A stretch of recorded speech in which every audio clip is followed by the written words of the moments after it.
जैसे हमने बिजली के गुण सुने, बिजली इलेक्ट्रिसिटी के, और गुण खूब सुने हैं वो सत्य है। पंखा चलाती है, प्रकाश देती है, ट्यूबवेल चलाती है, फुहारे चलाती है, मशीनों को चलाती है, आटा पीस देती है, ऐसे। तो ये खूब गुण है इसके अंदर, फिर मिला कैसे? वो मिलने का तरीका इससे भिन्न है। कोई जानकार बतावेगा कि ऐसे ऐसे बिजली बोर्ड के ऑफिस में जाइए, वहां उनके टर्म एंड कंडीशन पूरी कीजिए और वहां से कनेक्शन लीजिए और वो लाभ उठाइए। तो वो जानकारी वेदों में नहीं है।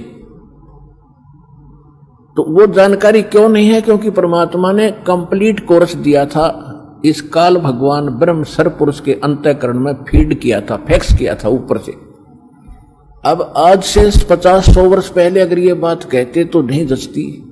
आज तो आप वैज्ञानिक तरीके से भी समझ सकते हैं कि कहां से कहां फिल्म आप डाउनलोड कर लेते हो, पूरा का पूरा प्रकरण किताब की किताब आप डाउनलोड करते हो, जबकि कोई वायर भी नहीं बीच में, इंटरनेट के माध्यम से। इसी प्रकार परमेश्वर ने हमारे सब जीवों के अंतःकरण एक कंप्यूटर है और साथ में इंटरनेट से कनेक्टेड है, और वो परमात्मा वहां से भेजता रहता। जिसका डिस्कनेक्ट हो गया कनेक्शन, उसमें समान तो है, इंटरनेट पे तो है, लेकिन आपका कंप्यूटर खराब हो गया है, आप उसको डाउनलोड नहीं कर पा रहे, देख नहीं पा रहे। तो ज्योति निरंजन के अंतःकरण कंप्यूटर में परमेश्वर ने पूरा ज्ञान दिया था। इसने ये 4 डाउनलोड कर लिए, वो 5वां छोड़ दिया जिसमें कंप्लीट कोर्स था। इसको डर रहता है कि इसको सच्चा ज्ञान हो गया यहाँ के प्राणी को, ये भाग जाएंगे, फिर यहाँ रहेगा कोई नहीं।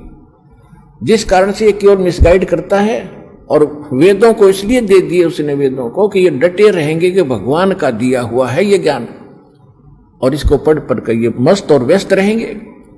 इनकम्प्लीट कोर्स इसने हमारे साथ धोखा करके दे रखा। तो इसकी पूर्ति के लिए परमात्मा आते हैं, और छोटी सी आयु में जब आते हैं, प्रत्येक युग में अपना ये उद्देश्य जो लेकर आते हैं, इस अध्यात्म यथार्थ सिद्धात्म ज्ञान सूक्ष्म वेद यानी 5वें वेद को स्वयं देने के लिए आते। ये 5वां वेद है सच्चिदानंद घन ब्रह्म की वाणी, कबीर वाणी। अब जो प्रसंग चल रहा है कि द्वापर युग में परमात्मा ऐसे ही एक कमल के फूल पर से स्वरूप धारण करके विराजमान हुए, और वहां से एक वाल्मीकि परिवार, वाल्मीकि पति पत्नी उस परमेश्वर को उठाकर घर ले आए। निसंतान थे, उनकी भी परवरिश की लीला कंवारी गायों से हुई। धीरे धीरे बड़े हुए, 5 वर्ष की आयु में बड़े बड़े विद्वानों के छक्के छुड़ा दिए, लेकिन कोई मानने को तैयार नहीं हुआ। बहुत ही कम श्रद्धालु परमात्मा की शरण में उस टाइम आए। यानी मालिक को मालूम था कि इन 3 युगों में, सतयुग, त्रेता, द्वापर में, ये जीव दुखी नहीं होते, इनके शुभ संस्कार कुछ शेष होते हैं, और ये साधना जो कर रहे हैं जिस भी देव इष्ट की, उसको छोड़कर कभी खुश नहीं होते, बिल्कुल नहीं छोड़ते। और काल ने यही प्रॉमिस भी करवाया था, परमात्मा से प्रतिज्ञा कराई थी कि 3 युगों में जीव कम ले जाना, और 4था युग जब कलयुग आवे तब तो शरण जीव बहु जावे, ऐसा वचन हर मोय दीजे, तब संसार गवन तुम कीजिए।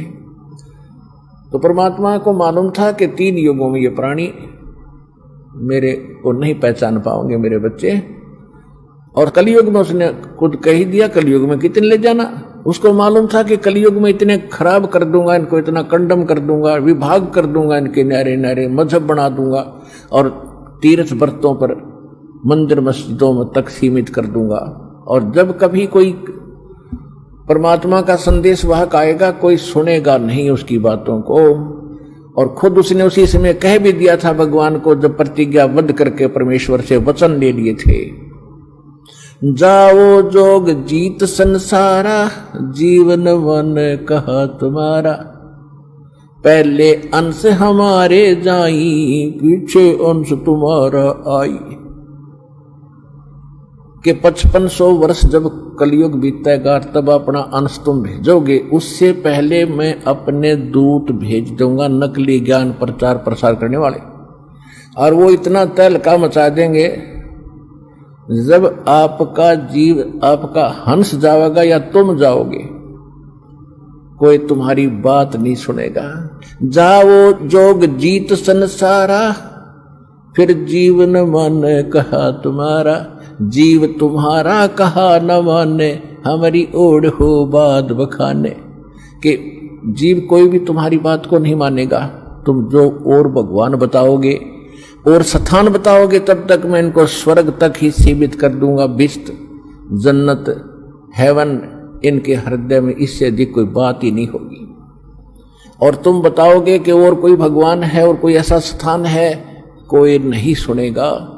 और मेरे अज्ञान के वकील बनकर तुम्हारे संत के साथ वो वाद विवाद किया करेंगे। जीव तुम्हारा कहा न माने, हमारी ओढ़ हो बात बखाने। वाद विवाद किया करेंगे। अब परमात्मा ने फिर कहा, चौथा युग जब कलयुग आई, तब हम अपना अंश पठाई। घर घर देखियो बोध विचारा, सतनाम सब ठोर उचारा।